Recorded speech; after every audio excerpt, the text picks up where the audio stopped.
Hello. How's everyone doing? We're coming to you from a different place in my house, and I'm not sure this is going to work. I think that's better. All right. Coming to you from the dining room. All right, guys. So we're not multiplying fractions anymore. Well, that's not exactly true.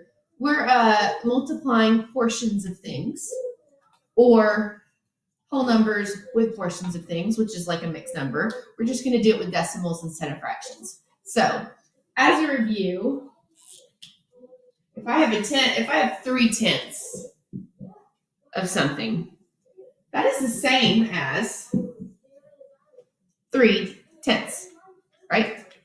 Just say right. Correct. Oh, and by the way, I'm dressed for my favorite season. Fall is my favorite season. So I've got, my little jacket on. Not got a coat on yet, but that's what I got. So instead of sticking with the fractions, we're just going to move on to the decimals, which is how we describe anything that is a portion of something. And Harry Potter has joined us. Okay, so the first thing I want to remind us how to do, ooh, that's not good. It's leaving a film in there. The first thing I want to remind us how to do is how to multiply decimals. The reason we're doing that is because we're doing a little tie-in with science. I know y'all have been talking about gravity, and you're moving on to stars and all things cosmic. Well, our activity today is going to be all about finding how much things would weigh on other planets, which has to do with relative gravity. So in order to do that, we're going to have to multiply decimal numbers and remember how to do that. So first of all, give me a 2-digit number, Max. 24. Love it. Give me one more 2-digit number. 57. 57. All right. So I'm going to multiply these together. And I'm going to say there's a decimal in between the two numbers on both. Okay. So you go back multiplying decimals. Literally throw out the decimals in your brain. You can leave them there, but we want to completely ignore them. We're not bringing them down like we do with adding and subtracting. We're ignoring them. So I'm just going to start with my ones place, and I'm going to do ones place times ones place, which is going to be 7 times 4, which is 28. I'm going to put my 2. I'm going to carry that. I'm going to do 7 times 2, 14, plus my 2 is 16. Okay? Now, I'm done with this, so I'm going to XO. There's like a glare right there. Okay?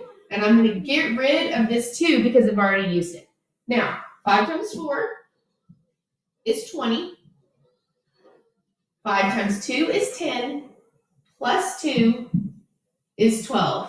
I know some of you guys are reluctant to learn standard algorithm like this granny style. It is the fastest way to do multiplication like this, though. Hi, Sal. And if you want to be able to do things quickly and efficiently in the future, please take this time at home to either watch some of my videos or watch some other videos on Khan Academy or whatever, or just ask your parents, because I guarantee you that's the way they multiply. It's just going to save you a lot of time. And I know some of y'all are reluctant, you don't want to do it, but now is a great time to learn how to do it. So now that I've got this, I'm going to add it up. And now that I'm done, it is time to think about the decimals. So I have decimal right here. It's in the tenths place. All right. So 1 over here, got 1 in the tenths place, and I've got 1 digit in the tenths place. Okay. So another way I could write that is I've got 1 in the tenths and 1 in the tenths. Now, if I multiply this together, I get 1/10 times 1/10 equals 1/100th. That means my answer is going to have hundredths places involved. Okay? Now, that's the math behind it. there's an easier way to think about it, which is I have one digit that's smaller than a whole number. It's in the tenths. I have one digit that's smaller. It's in the tenths place. And so 1, 2, I'm going to have 1, 2 digits that are smaller than the ones place in my answer. Okay, we talked about scooting. But if you think about it, 10th times a tenth is 100th. I've got numbers in the hundreds place right here in the tenths. So that's our review on multiplying. Guys, I can't even tell you how many tutorials on this there are if you just Google search it, if you need more help. Now let's move on to problems that are specific to our lesson for today. What we're going to do is, real quick, we're going to figure out how much Maggie weighs on Pluto. Okay. What? Can I write something? Yes. Okay, so in this book, because I want to get things right, this book is called Math in Our Solar System. It says every planet has different surface gravity. And you guys know this. You've been learning about it. You would weigh more on a planet with a surface gravity stronger than Earth's and less on a planet with a surface gravity weaker than Earth's. Now, I'm sure you know this more than I do, but the smaller the planet, the less gravity it has. So, Maggie weighs how much? 57.2. 57 and 2/10 pounds. That's how much she weighs. Thank you.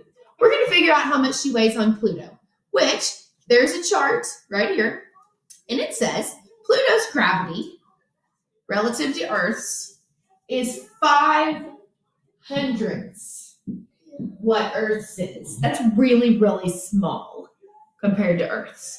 So what we're going to do is we're going to take her weight and we're going to multiply it by the relative surface gravity. So remember, I'm forgetting the decimals, So truly, it's like we're multiplying her weight times 5.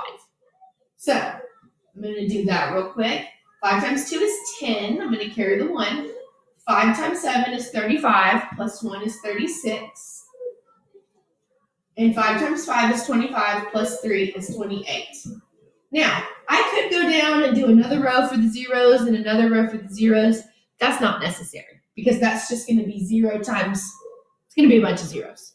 So now I've got a tenths place and a hundredths place. 1/10 times 100th equals 1,000th. 1, 2, 3. I'm going to have digits that go all the way out to the thousandths place. So Maggie, on Pluto, you weigh 2 86/100 pounds, or 860 thousandths pounds. You basically weigh 3 pounds on Pluto. Wow. Oh, she wouldn't be tiny. She'd just be a little lightweight Maggie. Okay, so on the activity for today, what the plan is you have to pick out 6 different items. You can either weigh them, or if you already know what they weigh, that's cool. You need to pick out items that have the same unit. So, like, you can't weigh something that's like a bag of ramen noodles that's a certain amount of ounces, and then talk about yourself, which is a certain amount of pounds, unless you want to do an extension where you change the ounces to pounds. Yes, that would be amazing. But how about this? Let's pretty much stick to pounds. Pick 6 things. You can look them up on the internet and see how much they weigh. And then you're going to fill out the digital worksheet that I have for you. And basically you're going to figure out convert how much those things weigh on Earth to how much they weigh on a certain planet. And you're going to compare them. Okay? So it's basically 6 different multiplication problems. Turn it into me. I need to see your work, like you actually working them out like this. So, and post that picture to Seesaw or Google Classroom. But I need to see your work if you want full credit. Okay? Because this is super easy to do on a calculator, and I get that. Okay? But I need to see you know how to do it. So, picture of your work, either on Google Classroom or Seesaw. And then I need you to submit the digital worksheet on Google Classroom. Okay? I hope that was helpful. If you need any questions answered, you know where to find me. I did have my computer at school all weekend, so that's why I didn't answer anybody's emails over the weekend. But I'm back. Hope to see you at the hangout. We're going to do the hangout today at 11 all week. All right? Love you.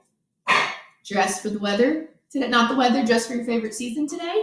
Send a picture to Miss Snow at msnow@bentonvillek12.org. And Wait, no, can I write something? sure, write something real quick. Go fast. I don't know what this is going to be. I think it's probably Harry Potter related. Yep, it is. Oh, and oh my goodness, if you didn't see the picture of Maggie and Sally with Barkley, the new therapy dog. Oh, that dog is the sweetest. It just comes up and lays on you. It lets you just snuggle it. You can like lay on it on the floor. She's the most precious dog, and you guys are going to be so excited to see her. She's going to be at school every single day. She's still riding. Anyway, what else? What is there to say? I'd love to see y'all's picture. Braden Raditz, shout out the picture of crazy hair. I'm about to do crazy hair right after this. And Maggie says Harry Potter 4 is the best one. I'm sure there will be lively debate on this. I'm actually going to see who all actually watches this, all my Harry Potter heads. Because if they don't comment after this, I'm sure they didn't watch it. So anyway, guys, love ya. See you later.